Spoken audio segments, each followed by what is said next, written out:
The battle is over. AI slop has won. Our feeds are flooded with perfect faces, flawless feathers, and cinematic nonsense.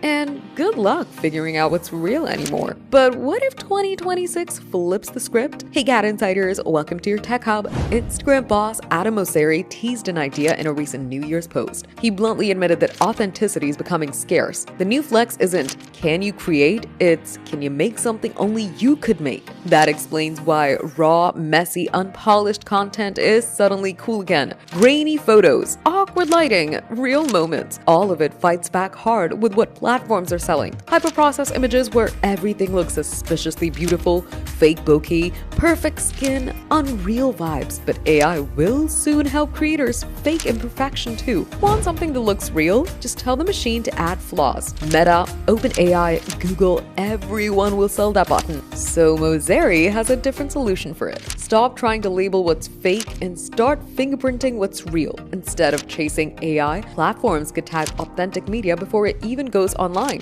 Photos and videos already carry EXIF and XMP data, camera info, settings, time, place. That's hard to fake at scale. Written content and audio are trickier, but reputation, history, and consistency matter too. In 2026, the focus is shifting from spotting AI fakes to highlighting what's real. A universal show me real humans filter could make social media authentic, useful, and simple with just one tap and no slop. For more details, subscribe to GadInsider. Like, comment, and share the video. And don't forget to press the bell icon so you never miss any update. In May, an AI-generated image of Katy Perry attending the 2024 Met Gala went viral on X. The post raked in over 16 million views, with many commenters expressing their shock that the photo had been made using AI. The post was quickly debunked, with confirmation that Perry hadn't attended the 2024 gala, and people noticing that the carpet in the picture was actually from the 2018 Met Gala. But with AI images and deepfakes now reaching new levels of realism, it can often be difficult to tell the difference between a genuine photograph and an AI-generated image. It can be easy to fool by an AI image, so we thought we'd take a look at some of the ways that you can spot that an image might be artificial. First off, focus on the details. The quality of AI images is constantly getting better, with the best ones now almost indistinguishable from real photos, but they often have a few giveaways. AI images are produced using data taken from other photos, so AI programs often struggle with details that you may see less frequently in other pictures. Take the picture of Ryan Reynolds, for instance. While much of the image looks realistic, the fingers on Ryan's right hand are unnaturally shaped, which is a handy giveaway that the image you're looking at is AI. If Reynolds' hand isn't enough of a giveaway that the image is made using AI, then a little more visual digging would reveal that the writing on his F1 jacket is complete gibberish. This is a telltale sign of AI images, as they often get small details like text or logos wrong. Second off, be wary of perfection. Another surefire way of identifying an AI image is checking if it looks a little too perfect. AI images often lack details that can be found in real pictures, leading to these photos having an airbrush look. This picture of Ariana Grande may look like the pop superstar, but it lacks any sort of texture and detail in the face, giving the picture an overly crisp, smooth appearance, which in turn gives away its AI origins. Another giveaway that an image might be AI is the location. AI images are often set in a perfect location or fantasy world, and whilst there might genuinely be a flock of flamingos in the background of a photograph,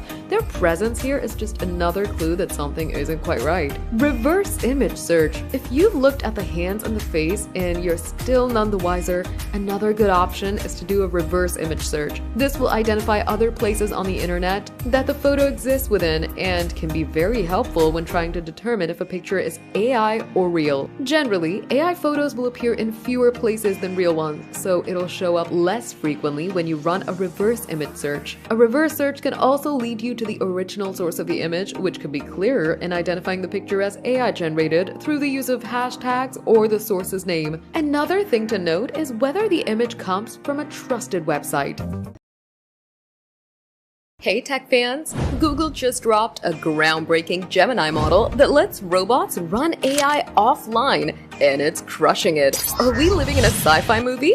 Welcome to GadInsider, your hub for the hottest tech news. Let's dive into this robot revolution. Google DeepMind unveiled Gemini Robotics on Device, a language model that powers robots to work offline with near cloud-level smarts. From folding clothes to assembling parts, this tech's wild. Want to see how it's changing robotics? Keep watching. Built on the March 2025 Gemini Robotics model, this new version runs locally on robots, controlling their movements without a cloud connection. Google claims it outperforms other models, nearly matching the cloud-based Gemini robotics. In demos, robots using this model unzipped bags, folded clothes, and even tackled industrial assembly on a bi-arm Frankoff FR3, handling new objects like a pro. That's next-level AI. Google's also launching a Gemini Robotics SDK, letting developers train robots with just 50 to 100 task demos using the Mujoko physics simulator. With natural language prompts, you can tweak the model to fit any job.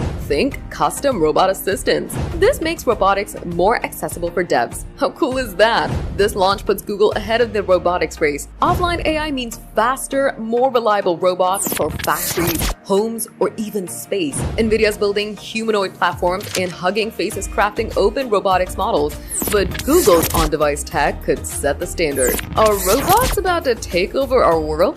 Gemini Robotics on-device is live now, and with the SDK, devs can start building smarter robots from today. From industrial tasks to household chores, this tech has got endless potential. Are you hyped for offline robot AI?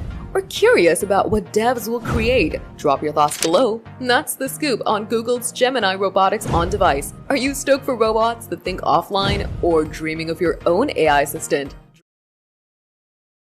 You've bought into the AI hype, maybe even rolled out a few tools. But 6 months later, no real change, just a lot of chatbots making weird suggestions. According to OpenAI's Olivier Gaudimin and Sherwin Wu, that's because most companies are doing it wrong. Welcome to GadInsider, your hub for the latest tech news. On a recent episode of the BG2 podcast, the duo behind OpenAI's developer platform dropped a reality check and 3 critical steps for turning AI into something that actually delivers results. First, build a tiger team. That's a hand-picked squad of technical experts and employees who know the business inside and out. Gaudimin said, in the enterprise, a lot of the real knowledge lives in people's heads. Without that cross-functional group bridging AI and day-to-day operations, your AI rollout is dead on arrival. Second, don't skip benchmarks. Wu and Gaudimin stressed the importance of EVALs, clearly defined performance goals that show whether the AI is helping or hurting. Wu said they often need to come from the bottom up, meaning the people doing the actual work should help define what success looks like. Third,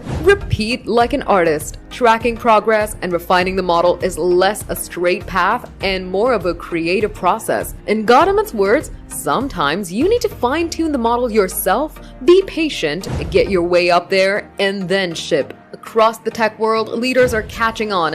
Duolingo CEO holds weekly AI days to encourage AI experimentation. Airtable CEO even told his staff to cancel all meetings if it helps them explore AI. The message: if you want AI to stick, don't wait for magic. Organize, experiment, evaluate, and be ready to build from scratch. What's your take on this? Tell us in the comments.